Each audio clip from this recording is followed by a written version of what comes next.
Tonight we begin with a diplomatic development that United States intelligence officials, Western defense analysts, and senior NATO strategists had feared, anticipated, and quietly prepared for. A decision that unfolded not over weeks of careful deliberation, not over months of backroom negotiations, but in a matter of hours. Hours that have reshaped the trajectory of the war, hours that have forced Washington to recalibrate its entire approach. Hours that have left European capitals scrambling to understand what comes next.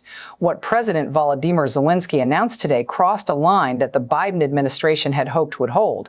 And when that line broke, CIA Director William Burns did not hesitate. He responded with clarity, with urgency, and with a warning directed straight at the Kremlin. A warning that sources describe as one of the most direct communications between American intelligence leadership and Moscow since the war began. Tonight, we break down what happened, why it happened, and what it means for the future of this conflict. Because what unfolded today wasn't just a shift in Ukrainian policy, it was a shift in the entire geopolitical landscape of Eastern Europe. And the reverberations of this moment will be felt for years to come. For months now, there had been signals not from official government statements, not from formal diplomatic channels, just signals that Kiev was preparing something unexpected. President Zelensky has been defiant, yes, but he has been calculated in his defiance. His moves have followed a certain logic, a consistency, almost a predictability. Every speech, every request for weapons, every address to foreign parliaments, all of it followed a pattern that Western analysts had come to understand. Ukraine would fight. Ukraine would resist. Ukraine would never surrender its territorial integrity. That was the message. That was the brand. That was the promise. But what set off alarm bells in Washington this week was that the pattern went silent. Intelligence analysts who monitor diplomatic communications know the indicators, the sudden cancellation of scheduled appearances, the unusual activity among senior advisors, the quiet conversations with European leaders that weren't announced publicly, the sudden absence of the usual defiant rhetoric. All of that went quiet. And whenever a wartime leader goes quiet, it means something is about to get loud. Behind the scenes, sources tell us that Zelensky had been engaged in a series of private conversations with key European allies, conversations that even some members of his own cabinet were not fully briefed on. These discussions, according to officials familiar with the matter, centered on one fundamental question: what would it take to end this war? Not pause it, not freeze it, end it. And that question, once unthinkable in Kiev, had suddenly become the central focus of Ukrainian diplomatic strategy. The pressure had been building for months. The counteroffensive that was supposed to change the war's trajectory had stalled. Western military aid, while still flowing, had become increasingly uncertain as political dynamics shifted in Washington and across Europe. The human cost, tens of thousands of Ukrainian soldiers killed or wounded, had reached a point where even the most hawkish voices in Kyiv were beginning to ask difficult questions. And so, in the quiet of diplomatic back channels, a new conversation had begun. A conversation about compromise. A conversation about concessions, a conversation about Crimea. Early this morning, Western intelligence agencies detected what they described as unusual diplomatic signaling from Kiev, including communications with intermediary nations that had not been activated in over 18 months. These are the kinds of diplomatic channels that Ukraine only activates when they are signaling something very specific, a major policy shift, a willingness to negotiate, or preparation for a dramatic announcement. Analysts didn't know which category this fell into or whether it fell into all three at once. But what they did know was that Zelensky was changing Ukraine's fundamental negotiating posture. And when a wartime leader shifts strategy without explanation, even by the smallest measure, intelligence agencies pay attention. Within hours, the picture became clearer. President Zelensky, in what sources describe as a carefully coordinated announcement, indicated that Ukraine would be willing to discuss the future status of Crimea, the peninsula that Russia annexed in 2014 and that Ukraine has consistently maintained is illegally occupied Ukrainian territory. The statement, delivered through diplomatic channels before being made public, indicated that Kiev would be open to a framework that effectively tables the Crimea question for future generations to resolve. In practical terms, this means Ukraine would stop actively pursuing the military or diplomatic recovery of Crimea as part of any near-term peace agreement. This is not a formal recognition of Russian sovereignty over Crimea. Ukrainian officials have been careful to emphasize that distinction, but it is an acknowledgement that the immediate return of Crimea is no longer a precondition for ending the war. For many in the West, this announcement came as a shock. For others, it was seen as an inevitable recognition of military and political reality. But for the CIA and the broader U.S. intelligence community, it raised immediate concerns about how Moscow would interpret this shift. Would Vladimir Putin see this as a sign of Ukrainian weakness? Would he view it as an invitation to demand even more? Would he use this moment to escalate pressure on other fronts, believing that Kyiv's resolve was finally cracking?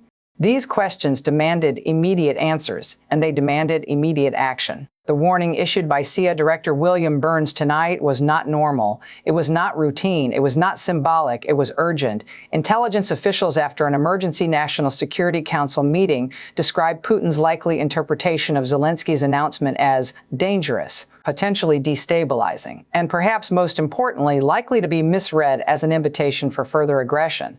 You see, the concern in Washington isn't that Zelensky made the wrong decision. The concern is that Putin will make the wrong interpretation. Russian leadership has consistently viewed any sign of flexibility from Kyiv as evidence that their strategy of sustained pressure is working. Every time Ukraine has signaled willingness to negotiate, Moscow has responded not with reciprocal flexibility, but with increased demands. This pattern has repeated itself throughout the war, and American intelligence officials fear it is about to repeat itself again. Director Burns, according to sources briefed on the communication, delivered a message to Moscow through established intelligence channels that have remained open even as diplomatic relations have frozen. The message was clear: any attempt by Russia to exploit this moment to escalate military operations, to expand territorial demands, or to interpret Ukraine's flexibility as weakness would be met with a significant response from the United States and its allies. This was not a vague warning. This was not diplomatic hedging. This was a direct communication from the head of American intelligence to his counterparts in Moscow. And it carried weight. Burns, a career diplomat who served as U.S. ambassador to Russia before leading the CIA, is one of the few American officials who Putin reportedly takes seriously. His warnings are not dismissed in Moscow the way statements from other officials sometimes are. When Burns speaks, the Kremlin listens.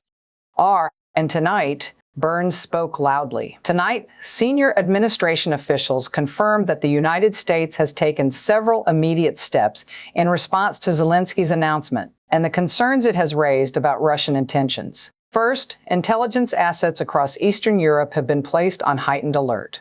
Satellite surveillance of Russian military positions has been intensified, communications monitoring has been expanded, and human intelligence networks inside Russia have been activated to gather real-time information about Kremlin decision-making. These aren't routine adjustments. These are the kinds of measures that the U.S. intelligence community implements when they believe a significant escalation may be imminent. Second, the Pentagon has accelerated the delivery of certain defensive weapons systems to Ukraine. While officials decline to specify which systems, sources indicate that air defense capabilities are a priority. The concern is that Russia may attempt to launch a major aerial campaign in the coming days or weeks designed to pressure Zelensky into even greater concessions. By strengthening Ukraine's air defenses now, the United States aims to reduce the effectiveness of any such campaign. Third, diplomatic channels with European allies have been activated at the highest levels. Secretary of State Antony Blinken has spoken with his counterparts in the United Kingdom, France, Germany, and Poland within the last 12 hours. The message from Washington has been consistent: the alliance must remain united. Any fractures in Western support at this moment would be exploited by Moscow, and any perception that the West is abandoning Ukraine would be catastrophic for European security. This diplomatic push is not just about Ukraine. It's about the broader message that the West sends to authoritarian regimes around the world. If Russia is allowed to interpret flexibility as weakness, other actors will take note. China is watching. Iran is watching. North Korea is watching. The stakes of this moment extend far beyond the borders of Ukraine. Fourth, and perhaps most significantly, the United States has begun quiet consultations with NATO allies about contingency planning. These consultations, according to officials, center on scenarios in which Russia dramatically escalates its military operations in response to perceived Ukrainian weakness. What would NATO do if Russia launched a massive offensive aimed at capturing Kyiv? What would the alliance do if Moscow threatened nuclear escalation? What would the response be if Russia attacked NATO logistics hubs in Poland or Romania? These are not hypothetical questions. These are active planning scenarios that are being discussed at the highest levels of the alliance. And the fact that these discussions are happening now tells you everything you need to know about how seriously Washington is taking this moment. And here's where the story becomes even more complex. Intelligence analysts now believe that Zelensky's announcement was designed to test the reaction of multiple audiences simultaneously. First, it was a message to the Ukrainian public. After more than 2 years of war, Ukrainian society is exhausted. The human toll has been staggering. The economic damage has been immense, and the prospect of years more fighting, with no clear end in sight, has begun to weigh heavily on public morale. By signaling flexibility on Crimea, Zelensky may be attempting to show his own people that he is exploring every possible path to peace, that he is not prolonging the war out of stubbornness or pride, that he is willing to make difficult decisions if they can save Ukrainian lives. Second, it was a message to Western allies. There has been growing frustration in some European capitals about what they perceive as Ukrainian inflexibility. Some leaders have privately argued that Ukraine needs to be more realistic about what can be achieved militarily. By signaling openness to compromise, Zelensky may be attempting to shore up Western support by demonstrating that Kyiv is a reasonable negotiating partner. Third, and this is where it gets interesting, it may have been a message to Moscow itself. Some analysts believe that Zelensky's announcement was actually a strategic trap. By publicly offering flexibility on Crimea, Zelensky puts the ball in Putin's court. If Russia responds with reciprocal flexibility, negotiations can proceed. But if Russia responds with escalation or increased demands, which is what most analysts expect, then Zelensky can point to Moscow's intransigence as proof that Russia is not interested in peace. This would strengthen Ukraine's position with Western allies and potentially unlock additional military support. In other words, Zelensky may be betting that Putin will overplay his hand. And based on Putin's track record, that's not a bad bet. But here's the risk. If Putin doesn't overplay his hand, if he responds with unexpected flexibility, Zelensky may find himself locked into a negotiating process that moves faster than he intended. And that's where the Shia's warning becomes crucial. Burns's message to Moscow wasn't just about deterring escalation. It was also about shaping the negotiating environment. By making clear that the United States will respond forcefully to any Russian exploitation of this moment, Burns is attempting to limit Putin's options. He's trying to narrow the range of possible Russian responses to those that don't involve escalation. Whether that strategy will work remains to be seen. As reports continued coming in throughout the day, we learned more about the scale of the diplomatic and military response to this development. The State Department has issued guidance to all U.S. embassies in Europe, instructing diplomatic staff to monitor local reactions and report any signs of shifting public opinion about the war. The Treasury Department has begun reviewing additional sanctions options that could be deployed if Russia escalates. The Department of Defense has quietly increased the readiness level of certain U.S. military units in Europe, including those responsible for rapid response operations. And intelligence agencies across the Five Eyes, Alliance, the United States, United Kingdom, Canada, Australia, and New Zealand have begun sharing real-time assessments of Russian military movements. This wasn't just diplomatic concern. This wasn't just routine monitoring. This was coordinated preparation. This was alliance-wide mobilization. And coordinated preparation is the one thing that has consistently deterred Russian aggression since this war began. For every diplomatic opening Ukraine has offered, the West has made clear that military support remains firm. For every sign of flexibility from Kyiv, Washington has reinforced its commitment to Ukrainian security. This pattern is not accidental. It is a deliberate strategy designed to prevent Moscow from misinterpreting Ukrainian diplomacy as Western abandonment. And tonight, that strategy is being tested like never before. Remember, Putin thought that Western unity would collapse within months of the invasion. He thought that European dependence on Russian energy would force a quick accommodation. He thought that Ukraine itself would fall within days, with Zelensky fleeing and a puppet government installed in Kyiv. He thought that the United States, distracted by domestic politics and weary of foreign entanglements, would quickly lose interest. But tonight, the exact opposite is happening. Western unity, while strained, has held for over 2 years. Europe has dramatically reduced its dependence on Russian energy. Ukraine has not only survived, but has mounted effective resistance. And the United States, despite political divisions, continues to lead the Western response. None of this was supposed to happen according to Kremlin planning. And yet here we are. The question now is whether Putin will learn from these miscalculations or whether he will make new ones. History suggests the latter. Putin has consistently doubled down when faced with setbacks. He has consistently interpreted flexibility as weakness. And he has consistently overestimated his own leverage. The CIA's warning tonight is designed to prevent him from making those same mistakes again. Whether he will heed that warning is another matter entirely. What makes this moment so significant and so dangerous is that Zelensky's announcement came at a time when Putin is under enormous internal pressure. Russian military hardliners want a decisive victory that justifies the enormous costs of the war. Russian oligarchs want an end to the sanctions that have decimated their wealth. Russian nationalists want the complete subjugation of Ukraine and the humiliation of the West. And ordinary Russian citizens, many of whom have lost sons and husbands in this war, want to understand what it was all for. Putin is balancing these demands while managing a military campaign that has consistently underperformed expectations. And when leaders in that position are offered an apparent opening by their adversary, they face enormous pressure to exploit it. The hardliners will push Putin to demand more. They will argue that Zelensky's flexibility on Crimea proves that sustained pressure works. They will advocate for escalation, for expanded territorial demands, for a strategy designed to break Ukrainian resistance entirely. Putin may or may not agree with this analysis, but the political dynamics within the Kremlin make it very difficult for him to appear moderate. Any sign of reciprocal flexibility could be interpreted as weakness by his domestic rivals. And in Putin's Russia, weakness is dangerous. This is the trap that Zelensky may be counting on.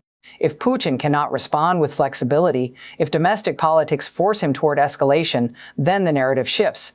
Ukraine becomes the reasonable party seeking peace. Russia becomes the obstacle, and Western support for Ukraine is reinforced rather than weakened. It's a high-risk strategy, but it may be the only strategy available to Kyiv at this moment. The CA's warning, now being communicated through multiple channels, was designed to signal that the United States is not willing to allow Russia to exploit this diplomatic opening for military advantage. Officials said plainly that any Russian escalation in response to Zelensky's announcement would be inconsistent with the stated Russian goal of achieving a negotiated settlement. That is diplomatic language for, we know what you're thinking and we're telling you not to do it. You don't usually hear that tone from the intelligence community unless something serious is at stake. The CIA typically operates in the shadows. Its assessments are classified. Its communications with foreign adversaries are rarely acknowledged publicly. But tonight, the agency is making clear through official and unofficial channels that it is watching Moscow's response very carefully, and it is prepared to act. What that action would look like remains deliberately ambiguous. Strategic ambiguity is a tool. By not specifying exactly what the United States would do in response to Russian escalation, Burns preserves flexibility while maximizing deterrence. Putin doesn't know exactly what he would face, and that uncertainty is itself a form of leverage. Meanwhile, President Zelensky addressed the Ukrainian people in a somber, measured speech tonight. He said, "We have always been willing to fight for every meter of Ukrainian soil. That commitment has not changed," he said, "but we also have a responsibility to explore every path that might bring peace to our people.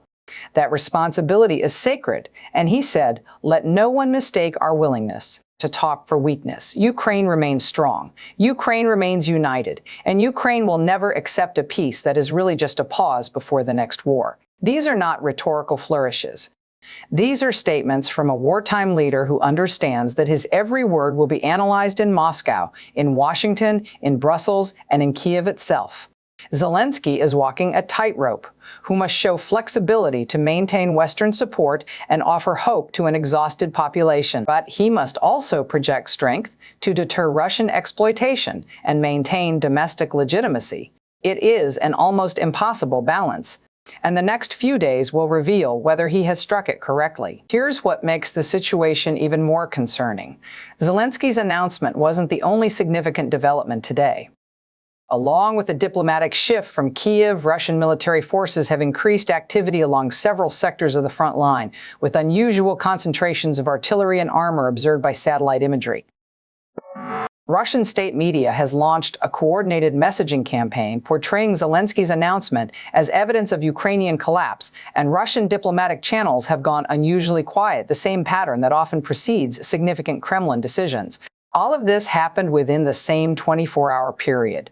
When Moscow moves multiple pieces at once, military, media, and diplomatic, it means something larger is underway. The coordination suggests that Russia was anticipating this moment. It suggests that Moscow may have had advance intelligence about Zelensky's announcement, and it suggests that the Kremlin has already developed a response strategy. What that strategy is remains unclear, but the indicators are not reassuring. Intelligence analysts are now considering several possibilities. One is that Putin is preparing to reject any negotiated settlement and instead launch a major military offensive designed to capitalize on perceived Ukrainian weakness. Another is that Putin is attempting to use this moment to divide Western allies by appearing open to negotiations while demanding terms that he knows some European countries might accept, but others would reject. A third possibility, the one worrying officials the most, is that Putin is attempting to create conditions for a frozen conflict that locks in Russian territorial gains while leaving Ukraine weakened and unable to join Western institutions. Any of these scenarios would be problematic. But the third may be the most dangerous of all. A frozen conflict would not bring peace. It would simply pause the violence while Russia rebuilds its military and prepares for the next phase. It would leave millions of Ukrainians living under Russian occupation, and it would signal to authoritarian regimes everywhere that territorial conquest is viable if you're willing to wait. The CIA's warning tonight is designed to prevent any of these scenarios from unfolding. By making clear that the United States will respond to escalation, Burns is attempting to limit Putin's options. He's trying to steer Russia toward genuine negotiation rather than exploitation. Whether that approach will succeed is the question that will define the coming weeks. What we're watching now is a test of resolve.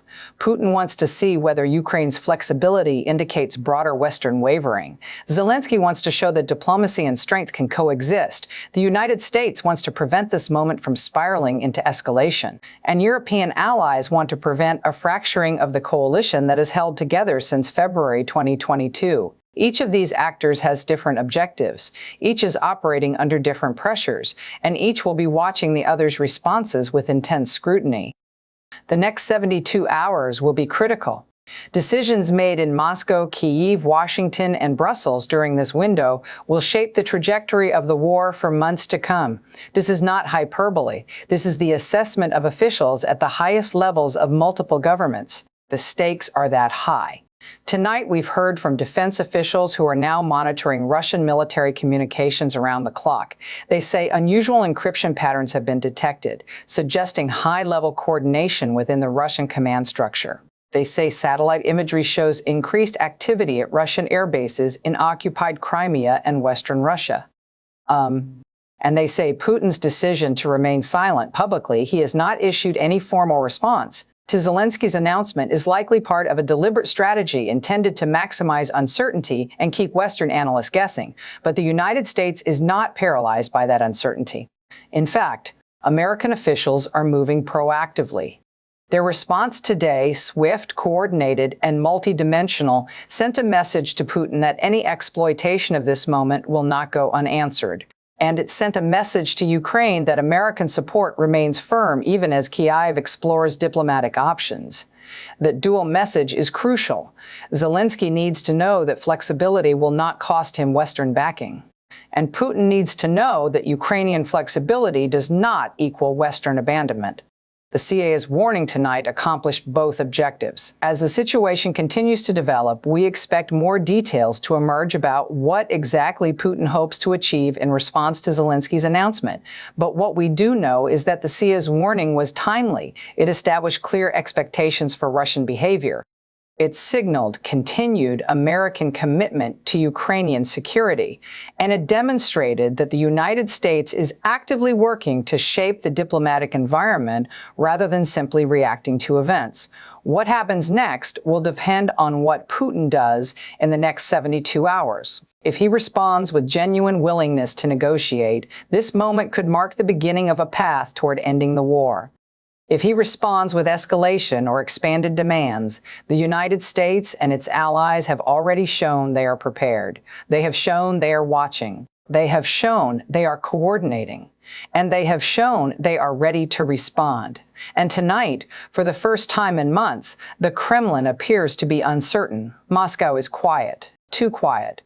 And when Putin is quiet, it means he is calculating. It means he is weighing his options carefully. It means he is choosing his next move with full awareness that the world is watching. Because tonight, Putin learned something that he has been reminded of repeatedly throughout this war, that Ukrainian flexibility is not Ukrainian weakness, that Western support is not conditional on Ukrainian rigidity, and that the United States will not allow this moment to be exploited. This story is far from over. But tonight, one thing is clear: the diplomatic landscape has shifted. The military calculations have changed, and the next chapter of this war will be written in the decisions made during these crucial hours. And we will be here, watching every detail as the next phase unfolds.